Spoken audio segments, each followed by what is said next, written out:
Hello, lovely people. Today I'm going to be sharing with you how you can calm down or diffuse someone's anger. Now, these videos might be pretty long, so I'm going to be breaking them down into parts. So let's get started. But first, let us understand why do we behave the way we do when we are angry. It happens because of amygdala hijack. In simple words, the amygdala is the emotional center of the brain. So when we are faced with intense or stressful situations, the amygdala takes over the driver's seat, preparing us for the fight or flight response. And it makes it extremely difficult for us to make use of intelligence and reasoning. And now you know why we can't just think straight in such situations.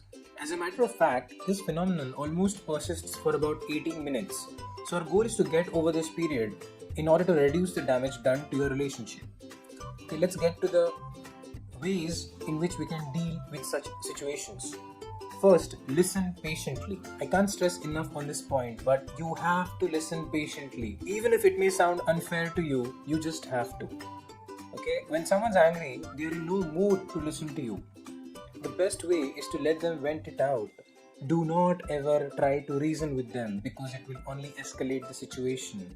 You basically have to empty their tanks and soften them with emotions. And while you have this conversation, second point is to sympathize with them. And the way you do it is just imagine what you would have felt if you were in that situation and just blatantly blurt out those emotions in an apologetic manner. Okay, what you basically have to do is just speak back to them the feelings that they would have gone through, maybe because of you. My favorite word in such situation is I understand. I understand that you are infuriated.